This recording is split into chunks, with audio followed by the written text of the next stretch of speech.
तो जिद्दी रामेश्वर में आप लोगों का स्वागत है। तो आज का कहानी है तिरंगा का सपना। एक सच्ची देशभक्ति वाली प्रेरणादायक कहानी। तो जिद्दी हम नहीं होते, जिद्दी हमें हमारा सोच ही हमें जिद्दी बनाता है। तो हमें जिद्दी बनना है, जिद्दी बनना है तो इस चैनल को फॉलो जरूर करें। एक छोटे से गांव में आरव आरव नाम का एक लड़का रहता था। उसके पिता किसान थे और माँ घर संभालती थी। परिवार का आर्थिक स्थिति अच्छी नहीं थी, लेकिन आरव का आंखों में एक बड़ा सपना था। वह हमेशा अपनी स्कूल की छत पर लगे तिरंगे को देख कर के सोचता था, एक दिन मैं अपने देश के लिए ऐसा काम करूंगा जिस पर मेरे माता पिता और मेरे गांव वाले को गर्व करेगा। लेकिन गांव के कुछ लोग उसका मजाक उड़ाते थे। वे कहते थे, आरव, बड़े बड़े सपने देखना बंद कर। तुम्हारे पास न तो पैसा है, न कोई बड़ी पहचान। आरव चुप रहता था। उसे अपने पिता की एक बात हमेशा याद रहती थी कि बेटा, इंसान का पहचान उसके हालात से नहीं, उसके हौसले से होती है। बेटा, इंसान की पहचान उसके हालात से नहीं, उसके हौसले से होती है। समय बीतता गया। आरव ने पढ़ाई के साथ साथ मेहनत शुरू कर दी। सुबह जल्दी उठता, खेत में पिता के साथ मदद करता और फिर स्कूल जाता, रात को देर तक पढ़ाई करता है। कई बार वो थक कर किताब बंद कर देता था। तभी उसकी नजर कमरे में रखी छोटे से तिरंगे पर पड़ती है।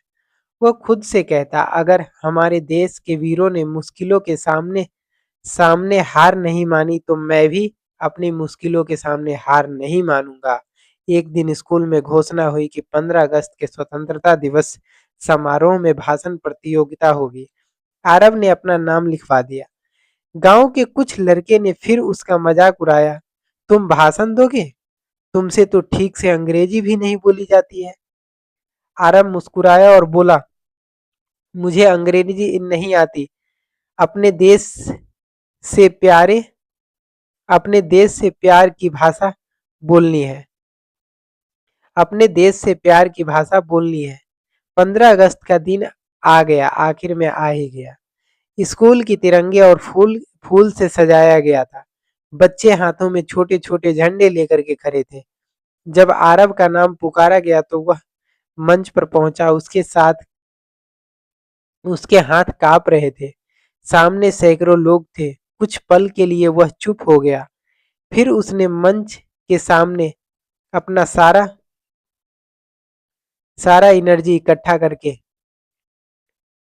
फिर उसने मंच के सामने लहराते तिरंगों को देख उसकी आंखों में आत्मविश्वास लौट आया। उसने कहा, आज हम स्वतंत्र भारत में सांस ले रहे हैं क्योंकि किसी ने हमारे लिए अपना आज कुर्बान किया है।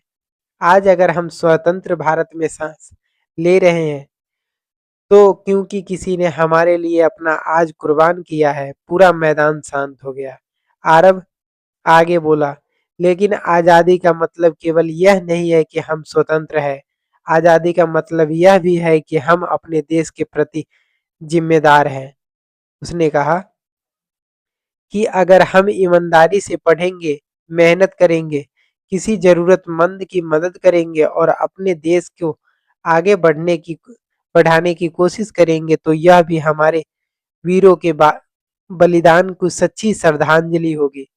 अंत में आरव ने तिरंगे की ओर देख कर कहा, मैं गरीब हो सकता हूँ, मेरे पास साधन कम हो सकते हैं, लेकिन मेरे सपने छोटे नहीं है क्योंकि मेरे दिल में अब भारत है। पूरा मैदान तालियों से गूंज उठा। आरव का आंखों में आंसू थे। उस दिन उसे प्रतियोगिता में पहला पुरस्कार मिला, लेकिन उसके लिए सबसे बड़ा पुरस्कार वह ट्रॉफी नहीं था। सबसे बड़ा पुरस्कार था अपने पिता की आंखों में गर्व। पिता ने उसे गले लगा करके कहा, आज तूने सिर्फ भाषण नहीं दिया बेटा, तूने हमें याद दिलाया कि देशभक्ति सिर्फ सीमा पर खड़े सैनिक जिम्मेदार नहीं है, देश के लिए ईमानदारी से अपना काम करना भी देशभक्त है। आरव ने तिरंगे को सलाम किया और मन ही मन एक संकल्प लिया, मैं अपने देश को बेहतर बनाने के लिए हर दिन कुछ अच्छा करूँगा।